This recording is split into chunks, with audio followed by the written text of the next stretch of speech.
Hi, it's Thomas. We're in Ghana, the internet capital of Africa.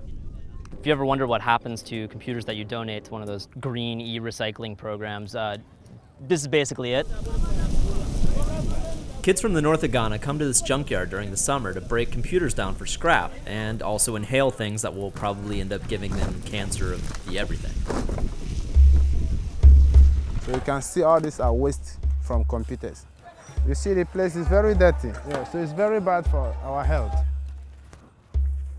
Most of the computers are only worth $1 or $2 of copper you can melt out of them, but occasionally you harvest something useful, like a hard drive or a processor, which you can sell at the little flea market area next to the charnel grounds. So here is the motherboard. Ah, okay. If you're an especially savvy shopper, you can actually put together a full working computer here, one ready to connect you to the fastest internet in all of Africa.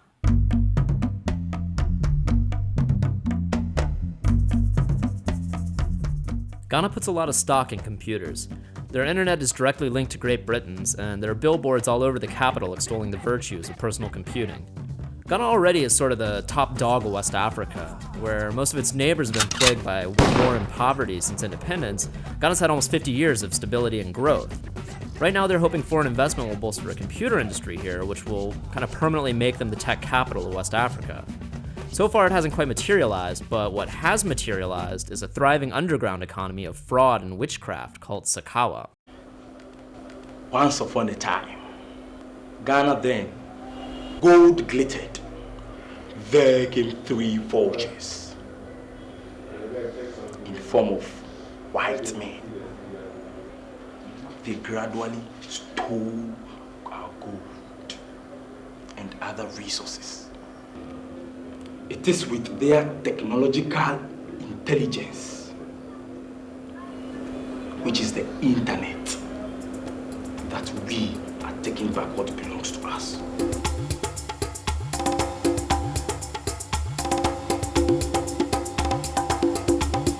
Sakawa could be any fraud type: lottery, scam, auction, hitman scam, romance scam. But once you attempt to woo your victim through some spiritual coercion, then it moves from the realm of just ordinary fraud to what we call Sakawa here in Ghana. So for me, it's a merging of a 21st century technology and perhaps an age-old African practice.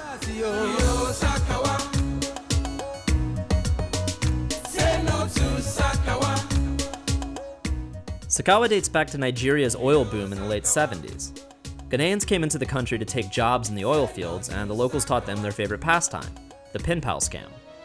The way it works is, you write to someone in America or England, tell them about an investment opportunity you have, or just straight up ask them for money, then they send it to you and that's it, scam over.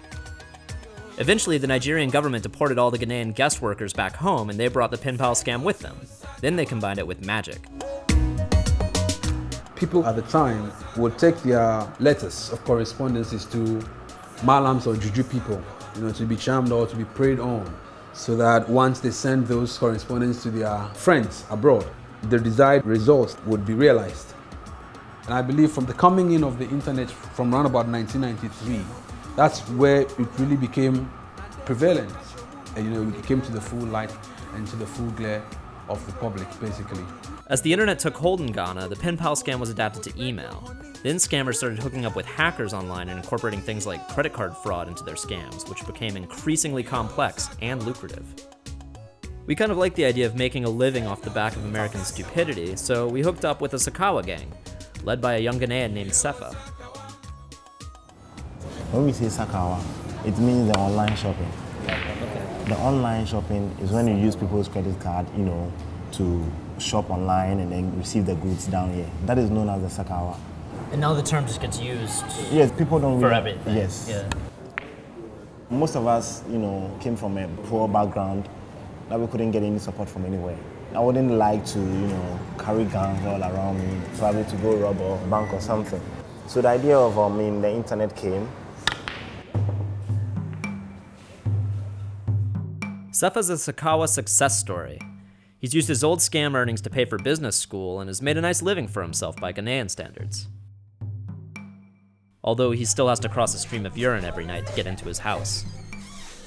Sakawa comprises any number of online scams, but the majority boil down to two basic types. One, you pretend you're a sexy girl, convince someone to fall in love with you, then they send you money. This is called the romance scam. The other one is you use stolen or forged credit card number to buy something online, then you have it shipped to someone in the West who sends you money for it.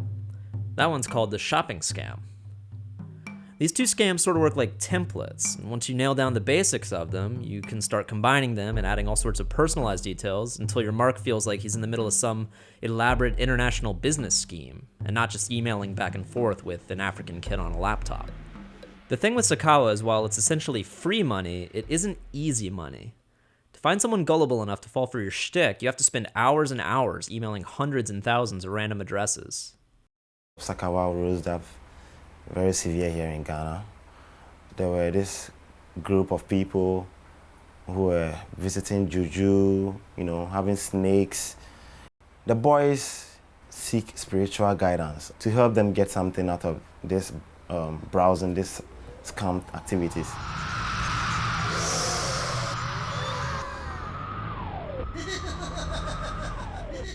We believe in black magic and all those stuff, and it really works.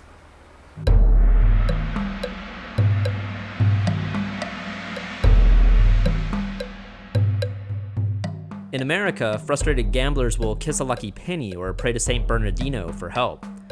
Likewise, frustrated Sakawa boys turn to religion when they're down on their luck. Only in their case, turning to religion means driving out into the bush and paying a Juju priest for magic email powers.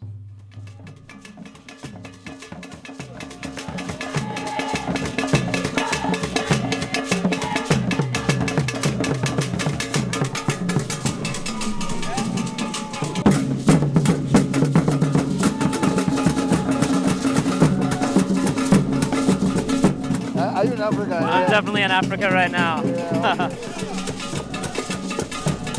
Juju is the local term for what fancy anthropology types call traditional African religion.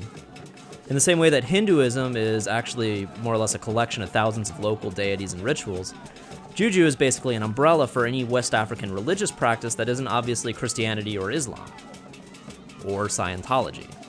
One aspect central to all forms of Juju is that the spirit world is morally neutral, as in the gods don't give a shit what you and I do to each other, as long as they get paid.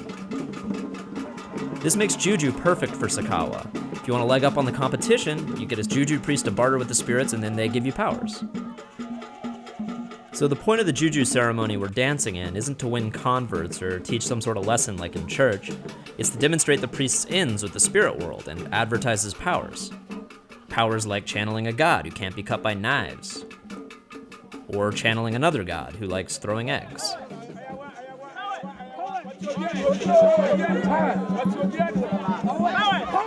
Why is he throwing eggs? It's eggs. Yeah, they are eggs. Yeah. Like, why does he throw them? He likes eggs. Oh.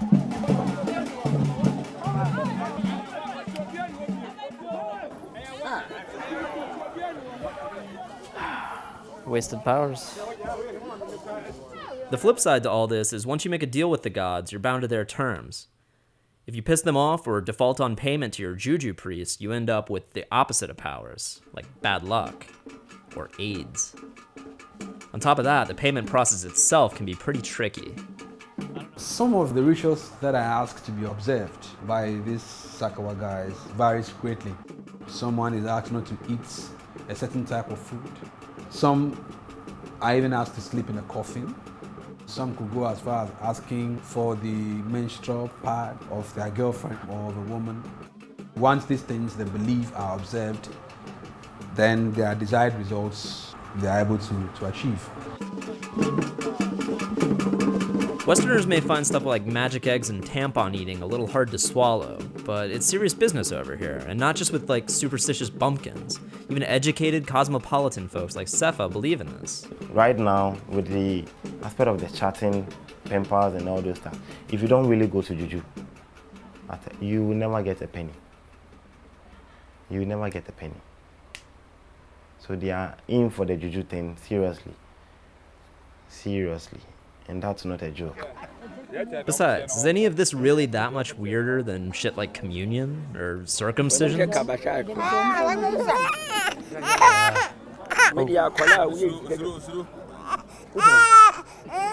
What's in control, my man? A poor casualty. A poor bonus. That part was a little rough. Come on, I'm young Casha. Then I'm not getting it.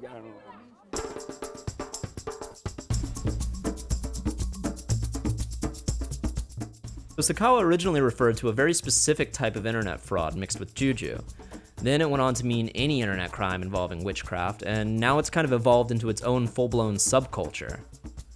So there's Sakawa music, Sakawa movies, Sakawa cars, a Sakawa style of dressing. Almost everybody knows about Sakawa now. If you're a young guy and then you buy a car, everybody knows it's out of Sakawa. If you're a young guy and then you dress so flashy, everybody knows it's Sakawa. Sakawa guys are not necessarily hardened criminals that live within the underworlds of society. They live with people, people see them.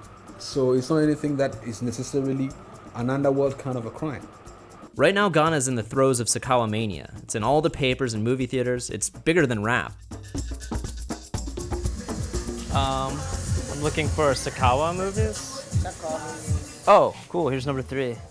If you want a glimpse at just how deeply Sakawa has penetrated the public consciousness, check this out. They're already up to Sakawa Boys 8. And the series just started last year.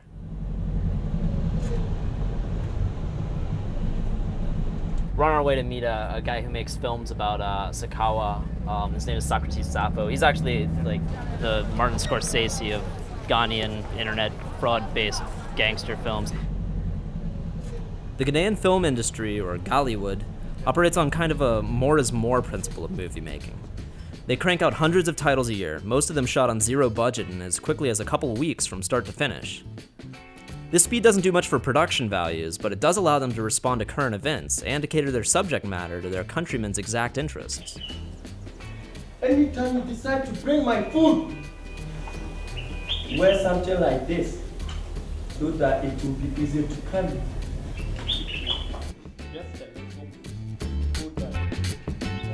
My name is Socrates Sappho and I'm a filmmaker from Ghana.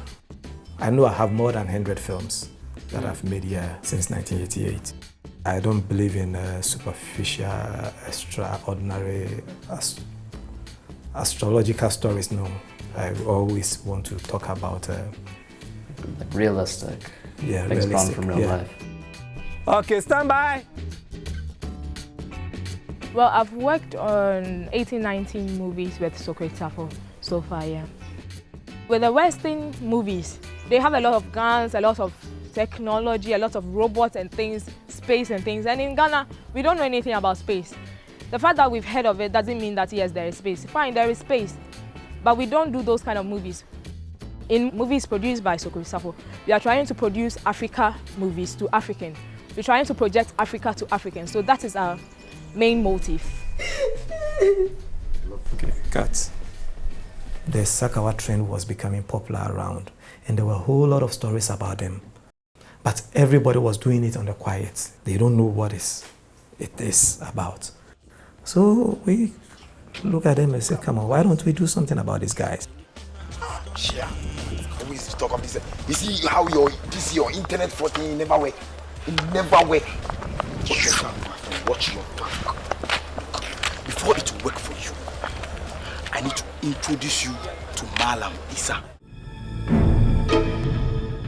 We really went to the depth of exactly what happened with this internet fraud. I really even went to an extent of visiting a shrine with one of the guys. Internet fraud, I see it as blood money because they use human blood for their rituals.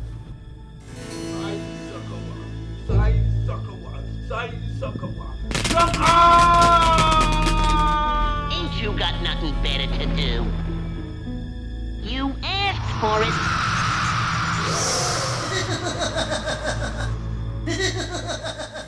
Socrates' movie touched a nerve in the national psyche and brought the issue of Sakawa to life for a lot of Ghanaians who otherwise wouldn't have heard of it. I remember when we were shooting a scene where somebody was carrying a coffin. We shot it in an isolated area like a footpath. There were these two guys coming. They could see only the light, but they couldn't see us standing by the lights and filming. And when they met him, they started running. Because there is this story if you meet those who were carrying the coffins, you will die. We managed to explain ourselves, but still people couldn't believe that it was a movie we were shooting. Yeah.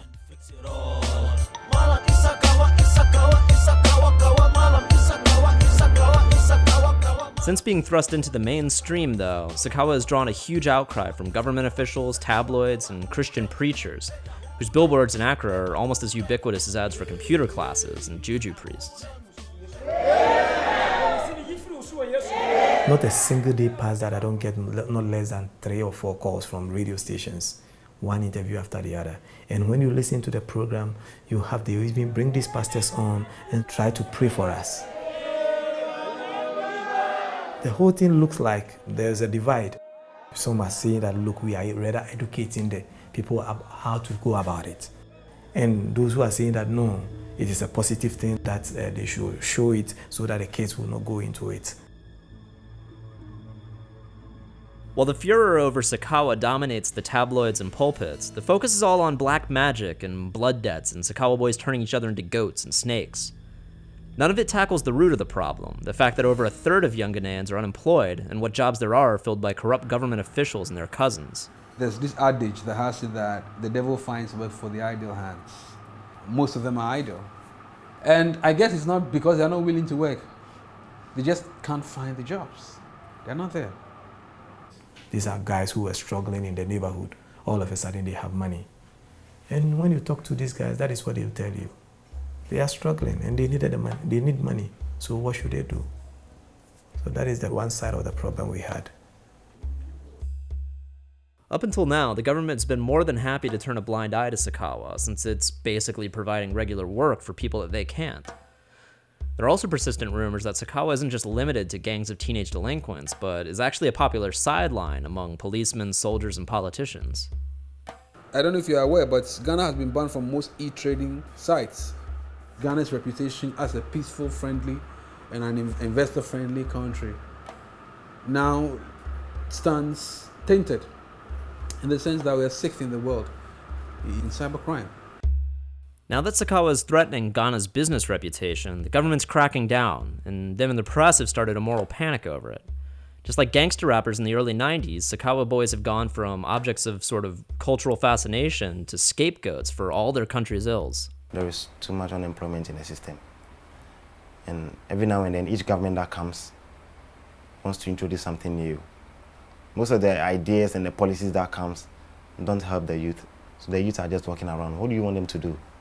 And if I can easily go on the net and then get some cash on it, why not? I think the plot always is that the Sakawa guys are the bad ones. Yes, in the movie they live very lavish lifestyles, they get the money and all that, but the end always is death or some suffering. For me, I believe it's a game where the scammer is both a victim and a violin, in the sense that the perceived occult dimension is also able to kill or destroy the life of many of these young people.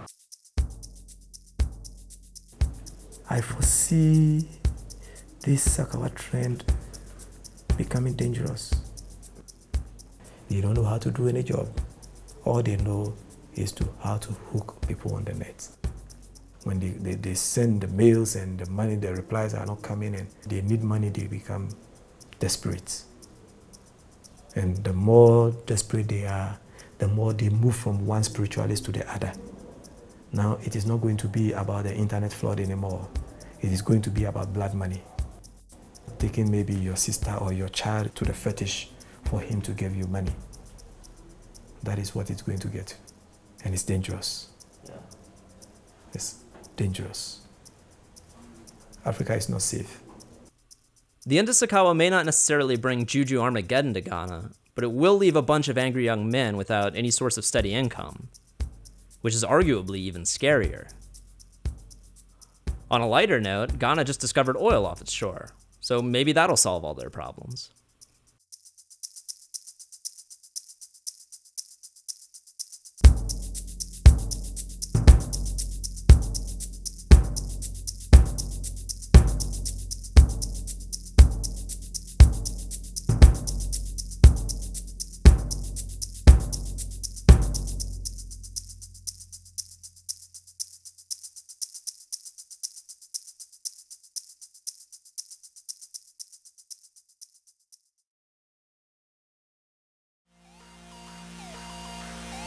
Yeah.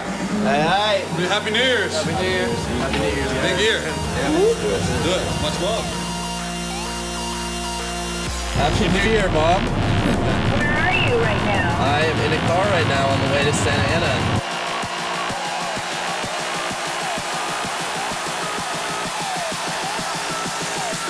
Holy shit.